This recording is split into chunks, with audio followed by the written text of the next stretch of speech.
Dicela kundun to Slovakia Sinzin Surba Kushep Andrzej Kiska Chornes Ushenangu. May I now request our chief guest for the event, Andrzej Kiska, former president of Slovakia, to address the gathering.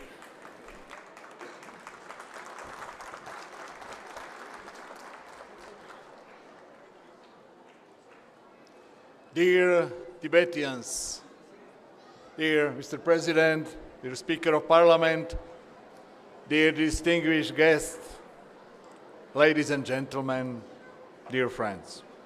It's a great honor to be here with you today, to be here and speak about compassion, justice, and truth.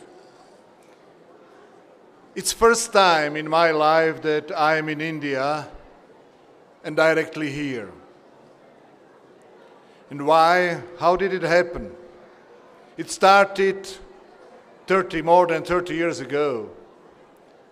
It's my personal story how I became a friend of Tibet, friend of His Holiness.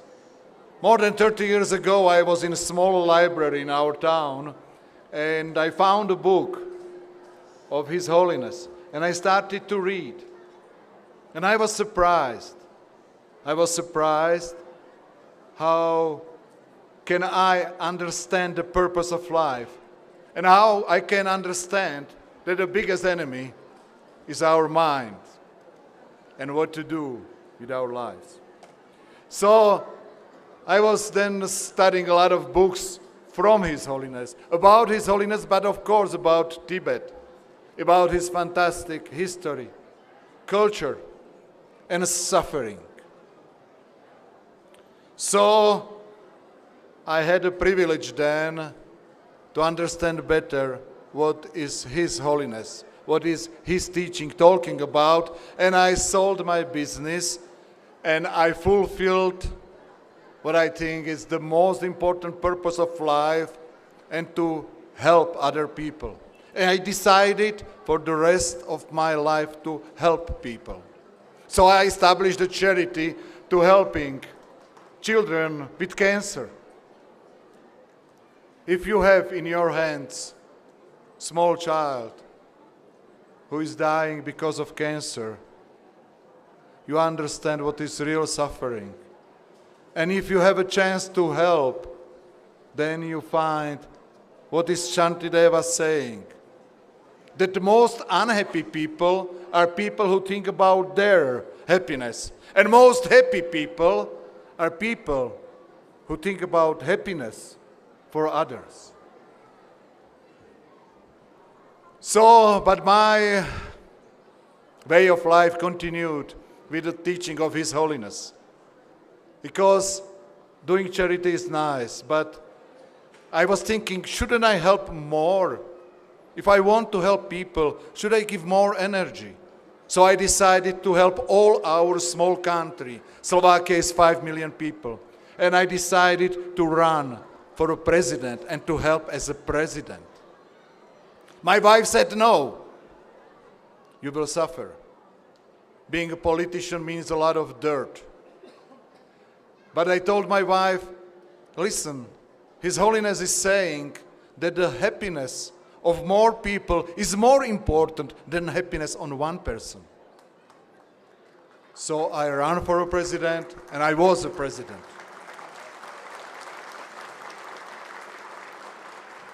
And I was very, very glad, and I had the privilege to invite then His Holiness as a president and to be with him in our country, Slovakia.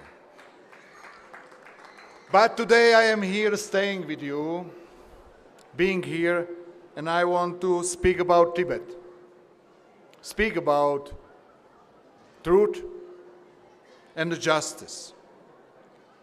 2 days ago I was in a museum, Tibetan museum, and I saw those pictures of 158 people who put themselves on a fire, who sacrificed, who put themselves on fire for freedom. I was looking at their faces, reading their stories, their words, and my eyes were full of tears. Tibet. Tibet is not just a place on the map. Tibet is a symbol of suffering for human rights, for cultural identity, for freedom of religion. The truth is that eyes in Europe are now focused on war in Ukraine with Russia. And what happened in Europe? Russia decided that historically Ukraine is part of the Russia. Russia annexed part of Ukraine. Russia killed more than 10,000 innocent people. Among them were more than 500 children. Russia pushed Ukrainian children that they have to learn in Russian language. Russia destroyed cultural history, and I am asking, where is the difference? Where is the difference between China and Russia? Where is the difference between Tibet and Ukraine? And I am saying, there is no difference. There is no difference. So, we'll all in Europe, in the world, we have to speak about Tibet. And you, please, young generation, all you living here, please keep the hope and never ever give up.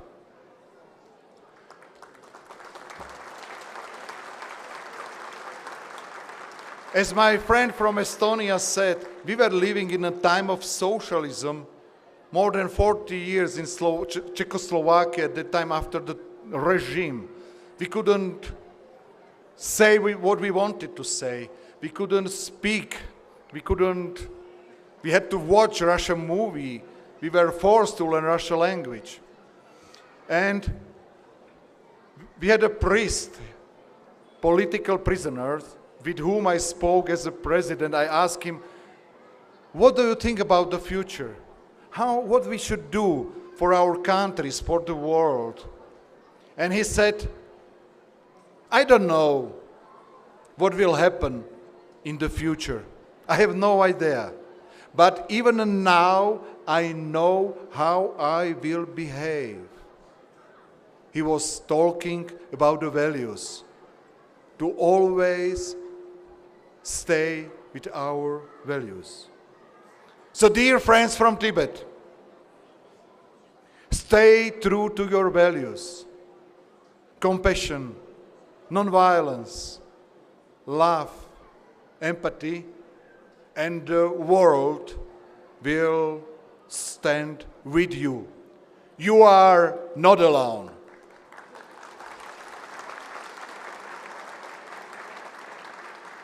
So, let me pray for a long life of His Holiness. And I pray for him and for all you from Tibet to be back home very soon.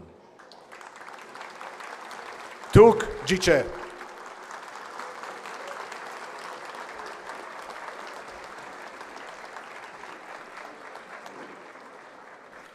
Thank you.